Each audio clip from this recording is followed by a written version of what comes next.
Salut à toutes et à tous et bienvenue sur cette nouvelle vidéo de Johan Dev. Cette semaine, j'ai envie de vous partager ma méthode pour faire de la veille. Parce que c'est une question qui revient très souvent, je reçois souvent sur mes réseaux sociaux des questions de votre part, dans les commentaires aussi, des fois même par mail. Comment est-ce que je fais ma veille technologique? Et vous allez voir qu'il n'y a pas vraiment de magie, mais j'ai développé au fur et à mesure des années une petite technique qui me permet de ne pas crouler sous un flux constant d'informations parce qu'il y en a vraiment en permanence et que si on ne se donne pas un petit peu de rigueur, on peut rapidement se sentir totalement dépassé par le flux d'informations qui nous provient. Et c'est vrai qu'entre YouTube, Twitter, LinkedIn et encore plein d'autres sources, et après chacun a ses sources d'informations, eh bien on peut rapidement avoir trop d'informations et ne pas transformer toute cette information en vraiment quelque chose qui va devenir palpable, qui va avoir un impact sur votre travail, sur votre façon de coder ou sur la façon dont vous allez pouvoir délivrer des projets pour vos différents clients. Donc, je vais partager ça avec vous. À la fin de la vidéo, vous verrez, je vous partagerai également, et puis vous pouvez le trouver dès maintenant en fait dans les liens, dans les commentaires en dessous de la vidéo, un lien vers une template Notion que je vais vous présenter dans cette vidéo parce que je ne suis pas très original, j'utilise effectivement pour cette partie-là et cette partie-là quasiment uniquement de mon activité Notion parce que je trouve que c'est assez pratique, mais vous allez voir que j'utilise d'autres choses à côté qui sont plus durables dans le temps que Notion. Il faut vraiment considérer Notion comme quelque chose de jetable, qui n'a pas de vocation à durer dans le temps, dans ces cas-là, sinon stocker les données ailleurs. Bref, allez, on va commencer tout de suite, on ne va pas tergiverser pendant de longues minutes sur une introduction, ma foi, peut-être peu intéressante. Alors, en tout cas, n'hésitez pas à liker, à commenter cette vidéo, vous savez, c'est très important pour le référencement. Si vous n'êtes pas abonné à la chaîne, eh bien écoutez, vous pouvez vous abonner à la chaîne. Et on va, sans plus attendre, eh bien basculer. Hop, je me mets en petit ici et je vous présente donc le template Notion que je vous ai gentiment préparé et je vais vous expliquer comment il marche. Première chose, donc quand vous allez suivre le lien du template Notion, vous allez tomber sur cette page ici où il y a pas mal de petites choses et je vais vous expliquer. Pardon. Je vais vous expliquer comment ça fonctionne. Vous avez un petit encart ici où je vous mets un petit mot de bienvenue et vous avez deux sous-pages de petites ressources auxquelles vous aurez accès aussi sur comment mettre en place le template et comment faire une veille efficace. Donc vous, si je me mets dans le contexte de quelqu'un qui ne possède pas le template, puisque c'est mon cas actuellement, vous allez suivre le lien, tomber sur le template que vous ne pouvez pas éditer, hein, il est complètement figé pour vous, c'est normal. Et donc pour vous l'approprier et l'importer dans votre Notion à vous, il faut cliquer tout en haut à droite, ici sur le petit bouton dupliquer. À partir de ce moment-là, eh bien ça va copier le template Notion dans votre espace, dans votre workspace Notion et vous allez pouvoir l'utiliser comme n'importe quelle autre page que vous auriez créée sous Notion. D'ailleurs, je vous explique un petit peu cette démarche-là dans mettre en place le template. Et donc, vous voyez que je vous dis copier le template Notion, cliquez sur le bouton Duplicate de la page, donc dupliquer ici, hein, et le template est désormais disponible dans votre workspace et ensuite, amusez-vous bien. Maintenant, je vais vous expliquer un petit peu comment je l'ai construit, comment je m'en sers. Ça fait plusieurs années que j'affine un petit peu son organisation, on va dire, et je vais vous expliquer un petit peu comment je m'en sers. D'ailleurs, dans les ressources, je vous ai également mis un lien qui s'appelle Comment faire une veille efficace. Évidemment, c'est ma méthode, c'est ma technique. Elle ne convient évidemment pas à tout le monde, mais c'est celle que je vais vous présenter ici. Donc, vous retrouvez les grands éléments dont je vais vous parler ici. Vous allez voir que c'est assez simple à utiliser. Tout se passe autour d'une chose que moi j'ai appelée mon flux. Mon flux, pour moi, clairement, c'est ce que j'appelle le cœur du réacteur, puisque c'est ici qu'on va organiser toute la veille que l'on va faire. C'est essentiellement organisé sous forme de Kanban. On a 4 colonnes qui nous intéressent. Bon, on en a une autre aussi, mais c'est pour les éléments, vous allez voir qu'on ne va pas catégoriser, mais la plupart du temps, je vous conseillerais de le catégoriser tout de suite. Il y a donc 4 colonnes. Il y a la colonne, on va dire un petit peu le backlog, où on va mettre le tout venant, qui va s'appeler à lire, écouter, voir. Il y a une colonne qui est, ma foi, je pense, pour moi, de mon point de vue, la plus importante quand on veut transformer quelque chose en quelque chose de palpable, qui est la colonne attestée.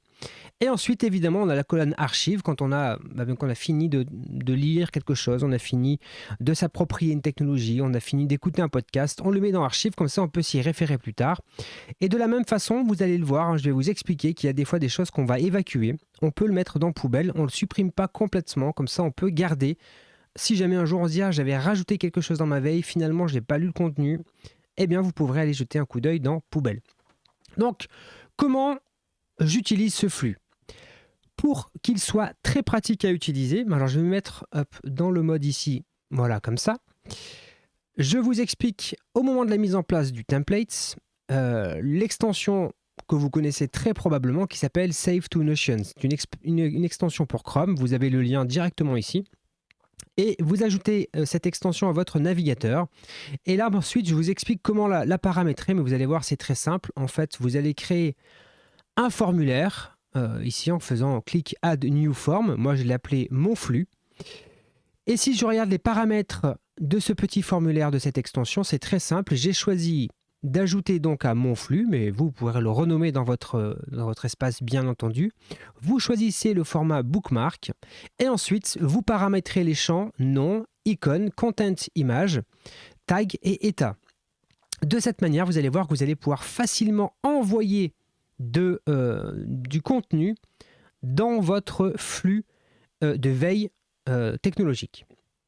Maintenant, la vraie question, c'est à quel moment je viens alimenter ce flux ici, à quel moment je viens remplir le flux. Ce que je fais, c'est que tout au long de la journée, lorsque je travaille, je fais une recherche et à côté de ma recherche, du sujet que je cherche, je vois passer une info qui m'a l'air intéressante. J'envoie cette information dans mon flux. Je l'envoie, je ne la lis pas tout de suite pour rester bien concentré sur le sujet sur lequel je me trouve et j'envoie ça directement dans mon flux. Imaginons, je suis en train de, voilà, je suis sur cette page-là, mettre en place le template. Je me dis, ok, ça a l'air intéressant, il faudra peut-être que je m'y intéresse plus tard. J'utilise la petite extension Save to Notion. Automatiquement, vu que j'ai qu'un seul formulaire, il me propose le formulaire de base et je fais, éventuellement, je mets un tag ici, je vais dire ok, c'est une doc, vous pouvez rajouter des tags, hein. Il y en aura quelques-uns lorsque vous allez récupérer le projet, mais vous pouvez vous les personnaliser pour vous. Et ensuite, je choisis la colonne et donc là, ça va être à lire, à écouter, à voir et je fais clip page, tout simplement. Et là, en ayant fait ça, vous allez voir que si je retourne dans mon flux ici, il y a une nouvelle carte qui fait son apparition et qui s'appelle mettre en place le template. Donc tout au long de la journée, de cette manière, dès que je vois quelque chose qui m'intéresse, je le balance dans la colonne, souvent cette colonne-là, à lire, à écouter, à voir. Comme ça, je viens empiler tout ça au fur et à mesure et ça vient me constituer mon flux. À un autre moment de la journée, souvent, je dirais plutôt en fin de journée, d'ailleurs, tout ce que je vous dis là est vraiment dans la ressource « Comment faire une veille efficace ». Et donc, souvent, en fin de journée, j'essaye d'aller faire une purge, une purge de mon flux. Qu'est-ce que ça veut dire? Ça veut dire que toute la journée, j'ai balancé des choses dans mon flux. Et je me suis donné, mais c'est moi qui me suis donné cette règle, évidemment, à vous de l'adapter à votre usage. Je me suis donné comme consigne à ce qu'il n'y ait dans la colonne ici, à lire, écouter ou voir, au maximum, 20 éléments. Jamais plus de 20, parce qu'après, on est complètement, on croule complètement sous la veille et vraiment, ça n'a plus aucun intérêt. Voire même, vous pouvez vous limiter à 20 au total entre la colonne à lire, écouter, voir et à tester. Imaginons, ok, je vois cette information-là, elle est là, je vais la consulter. Ça m'a l'air intéressant, mettre en place ce template, ok. Je me dis, ok, donc j'ai lu, ça y est, cette fois-ci, je l'ai lu. Et j'ai envie de mettre en pratique ce truc-là. Peut-être pas maintenant, mais j'ai envie de le mettre en pratique plus tard. Donc ce que je fais, c'est que je prends cette carte et je la glisse dans la colonne « À tester ». De cette manière, la colonne « À tester » pour moi, c'est celle où on transforme une simple lecture, une simple vidéo, un simple podcast en quelque chose dans lequel il va falloir qu'on en fasse une action. Et là, qu'est-ce que ça veut dire? Ça veut dire, très concrètement, chez moi, comment est-ce que je fonctionne à cette étape-là à tester? une fois sur deux, ça termine en un petit projet. Imaginons, je sais pas, je découvre une nouvelle librairie, une nouvelle bibliothèque, une nouvelle techno, un nouveau conteneur Docker qui fait quelque chose de très particulier dont j'avais besoin. Eh bien, ce que je vais me faire, je le fais une fois sur deux à peu près, hein, quand ça s'y prête, je me crée un petit dépôt sur GitHub ou sur GitLab, ça dépend si c'est dans mon cadre perso ou dans le cadre professionnel. Je crée donc un petit dépôt. Dans le README, je vais mettre tout ce que je vais faire, toutes les commandes que je vais taper. Par exemple, je sais pas, si je fais un composer require quelque chose, je vais marquer que j'ai fait ce composer require. Bref, je mets toutes les étapes, presque un copier-coller de mon terminal. Je vais aussi marquer les éléments les plus importants quand je vais faire une modif de code, etc., etc. Et bien sûr, je versionne le code. Pardon. Excusez-moi. De ma petite expérimentation. Comme ça, je transforme une lecture, une vidéo, un podcast en quelque chose de palpable, du code que j'ai produit, une infrastructure as code que j'ai versionné quelque part, et comme ça, le jour où j'aurai besoin de m'y référer, eh bien, je pourrai aller voir mon dépôt, qui aura été des fois juste un petit truc où j'ai mis 20 minutes dessus, c'est pas grave, ça me permettra de rapidement me rappeler les éléments principaux. Évidemment, le jour où il faudra aller plus loin, on approfondira, on retournera voir les documentations, etc. Mais on aura déjà eu cette première approche. Quand j'ai fini mon test et que j'ai versionné tout ça, je prends évidemment la carte et vous l'avez compris, je la glisse dans Archives. OK ? Donc ça, c'est un flux très important. Alors, ce que je ne vous ai pas dit, c'est que cette fameuse colonne à tester, elle, il faut vraiment se limiter à, en tout cas moi c'est ce que je fais, maximum 5 éléments ici. C'est-à-dire qu'il ne faut pas en empiler plus de 5 parce que c'est des choses qui vont demander du temps de tester. Des fois, c'est 10 minutes, mais des fois, ça va être 1 heure ou 2. Et vous imaginez, hein, si vous en mettez 10 ou 20, vous allez être découragé complètement devant cette liste infinie, impossible. Et plus jamais vous n'allez faire avancer votre flux. De la même façon, ce que je fais une fois par semaine, c'est que j'essaye de faire une grande purge dans tout ça. J'essaye de nettoyer aussi, alors je vous l'ai dit, hein, tous les soirs pour limiter à 20, mais j'essaye aussi de, de purger un petit peu mon flux afin de m'y retrouver. D'ailleurs, vous le voyez, hein, est-ce que je l'ai mis ici, est-ce que je l'ai mis quelque part? Cette purge, oui, voilà, vous voyez, je vous le dis, cette purge permet de ne pas se noyer sous trop de contenu. Moi, grosso modo, hein, je le fais, déjà quand je dépasse les 20, ici, je fais une purge, et puis une fois par semaine, je vois des trucs qui traînent depuis trop longtemps, ça m'intéresse pas, je le mets dans la poubelle, ça m'intéresse plus, je le mets dans la poubelle, etc., etc. Et de cette manière, ça me permet de m'y retrouver, de comprendre les sujets qui m'avaient semblé intéressants à un moment donné. Et puis finalement, ça ne m'a plus intéressé. Finalement, je suis passé à autre chose. Finalement, je n'en ai plus eu besoin. Et donc, dans ces conditions, hop, je le mets à la poubelle. Comme ça, il n'est pas complètement disparu de ma veille, parce qu'à un moment donné, j'ai trouvé que ça pouvait être une info intéressante, mais je n'ai pas poursuivi plus loin. Donc ça, c'est vraiment la méthode que j'utilise. Ce que je vous montre là, c'est le template, exactement celui que j'utilise. Je l'ai juste un petit peu amélioré pour vous le partager. J'ai rajouté des couleurs, des choses comme ça, mais sinon, c'est exactement celui que j'utilise depuis à peu près 2 ans sur Notion. Mais ce principe-là, de le faire en plusieurs catégories, ça fait très longtemps que je fais ça. Et d'ailleurs, hein, la colonne attestée ici, qui finit souvent par un espèce de petit POC, une petite expérimentation, ça m'aide moi grandement à produire les vidéos que vous retrouvez le samedi matin. Et donc en fait, la traduction de ma veille technologique, c'est assez régulièrement finalement une vidéo du samedi. Ce que vous retrouvez le samedi matin est issu de ce flux-là, et c'est ce qui me permet tout au long de l'année, de vous proposer en permanence des nouveaux contenus, des nouveaux sujets, parce que, on est dans un flux comme ça, et j'ai en quelque sorte canalisé le flux, parce que sinon il est beaucoup trop grand, beaucoup trop vaste, et du coup, il n'y a plus vraiment d'intérêt. Si on est submergé par l'information, on est paralysé, finalement, on ne fait plus rien. Donc en se donnant quelques règles comme ça, on peut réduire un petit peu le périmètre, et je trouve transformer une activité de veille en quelque chose qui a une vraie plus-value dans votre pratique quotidienne. Parce que pour moi, c'est ça qui est important avec la veille, c'est pas juste consommer du contenu, parce que si on le consomme de manière passive, l'information passe et part très rapidement. Alors des fois, pourquoi pas, hein, ça peut être simplement pour le divertissement, et dans ces cas-là, il n'y a absolument aucun problème à ça. Mais de temps en temps, on a besoin, en tout cas moi personnellement, c'est mon approche, j'ai besoin de passer à l'action, de le mettre à l'épreuve pour pouvoir ancrer la connaissance et pouvoir, le jour où j'en aurai éventuellement besoin, pouvoir refaire appel, remémorer ce truc-là, notamment à l'aide des dépôts GitHub ou GitLab, pour faire revenir un petit peu cette connaissance, quand bien même elle serait un peu périmée depuis, mais c'est pas grave. Vous allez gagner beaucoup de temps le jour où vous allez vouloir implémenter pour de vrai une technologie, une librairie ou des choses comme ça. Donc voilà, ça c'est mon approche. Et donc, comme je vous le disais, je vous mets à disposition le template Notion pour pouvoir organiser votre veille.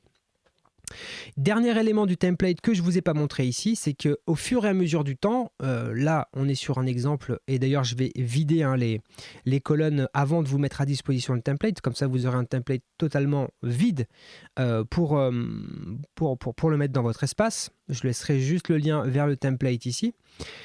Mais au bout d'un moment, vous allez avoir beaucoup de contenus qui vont s'accumuler dans votre veille. Et là où ça va devenir compliqué, c'est si vous vous souvenez d'un truc que vous avez écouté il y a une quinzaine, un mois, 2 mois, ça va être compliqué de le retrouver. Donc c'est pour ça que j'ai une vue que j'aime beaucoup qui s'appelle Chercher et trier, dans lequel je peux chercher par nom ici. Donc par exemple, si je tape poubelle, eh bien je peux retrouver l'article poubelle dans Wikipédia. Je fais ça pour la rigolade, pour la vidéo. Je peux aussi trier par tag. Et imaginons, je veux voir que les choses qui font référence à YouTube. Hop, et auquel cas, je vais retrouver que les éléments que j'avais tagués YouTube. Pareil, si je peux chercher par formation, je vais retrouver les formations. Donc ça, c'est très pratique. Et j'ai évidemment la même chose sur l'état, en fonction de si je veux retrouver. Bon, là, en l'occurrence, ça sera très souvent dans Archives, mais vous pouvez comme ça chercher sur de multicritères. Puis vous avez également un petit moteur de recherche ici dans lequel vous pouvez directement taper. Si je tape Schema Spy, voilà, je tombe directement sur la vidéo qui fait référence à Schema Spy. Donc ça, c'est juste un petit outil supplémentaire pour se faciliter la recherche dans les nombreux éléments, parce qu'au fur et à mesure des années, vous allez voir que vous allez en rajouter des dizaines, des vingtaines, des centaines, des milliers peut-être de cartes comme ça, et à un moment donné, si on n'organise pas ça correctement, eh bien on se retrouve complètement perdu. Voilà ce que je voulais vous présenter. Dites-moi ce que vous en pensez en commentaire. Est-ce que ça vous aide à rendre un peu plus concret une façon d'organiser votre veille? Volontairement, vous l'avez vu dans cette vidéo, je ne vous ai pas parlé des sources que j'utilise pour faire ma veille, parce qu'elles sont tellement multiples et diverses que ça n'a absolument aucun intérêt de vous donner des noms de sites, des noms de chaînes YouTube, des noms de personnes à suivre. Ça dépend tellement de votre cœur de métier, de votre langage, de du style d'entreprise dans lequel vous évoluez, etc., etc. Je vous donne grosso modo, moi, les éléments principaux que j'utilise. 1. Twitter, vraiment c'est ma source principale de veille. 2. YouTube, je consomme énormément de contenu sur YouTube, j'aime beaucoup ça. Et 3. LinkedIn, c'est aussi un contenu que je consomme beaucoup avec un gros filtre parce qu'il y a beaucoup de choses inintéressantes, et il y a un contenu qu'il ne faut pas sous-estimer qui est, je trouve, hyper intéressant, c'est les podcasts. Les podcasts, il y en a de plus en plus dans le domaine du développement, de l'informatique, de l'infrastructure, etc., etc. Et c'est un très bon format parce que ça permet de l'écouter quand vous faites autre chose. Moi, personnellement, j'écoute les podcasts quand je fais une séance de sport, par exemple. Les vidéos YouTube, par exemple, je les consulte quand je suis en train de faire de la cuisine, par exemple. Et la lecture d'articles, très souvent, je le fais, je sais pas, je suis en train de faire une petite pause avec un café, un petit carreau de chocolat, et ben je lis un article à ce moment-là. Par exemple, le matin, je me lève avant tout le monde à la maison. Si je me bois un petit café avant que la maison se réveille, eh bien c'est le moment où je vais lire un article. Donc là, c'est vraiment le moment où moi je consulte tous les éléments que j'ai envoyés dans mon flux, et je les écoute, je les consulte, je les regarde à plein de moments différents de la journée. Et encore une fois, comme je vous le disais, il y a la colonne très importante qui est attestée. Quand vraiment quelque chose a retenu mon attention et qui peut avoir un impact sur mon travail au quotidien, ou vraiment quelque chose qui m'intéresse, je le glisse dans la colonne attestée, parce que moi j'ai besoin de de ce fameux passage à l'action pour ancrer l'information.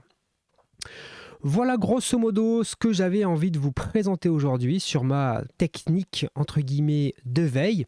J'espère que ça vous aura donné quelques idées sur comment organiser votre flux de veille. N'hésitez pas à cliquer donc sur le lien le premier lien que vous allez trouver dans la description de cette vidéo qui vous donnera accès directement au template Notion. Vous pourrez le copier, le modifier, l'adapter à vos besoins. Et venez aussi nous dire en commentaire, comment est-ce que vous faisiez jusqu'à présent? Est-ce que vous allez vous inspirer de la proposition que je fais aujourd'hui? En tout cas, je suis très curieux de vous lire. Je n'ai plus, vous le savez, qu'à vous souhaiter à toutes et à tous une excellente journée, nuit, semaine, bref, peu importe le moment auquel vous regardez cette vidéo. En tout cas, portez-vous bien, prenez soin de vous, prenez soin de vos familles. Si vous fêtez des fêtes de fin d'année, passez du bon temps en famille. Et nous, on se retrouve la semaine prochaine pour une nouvelle vidéo. Salut, salut!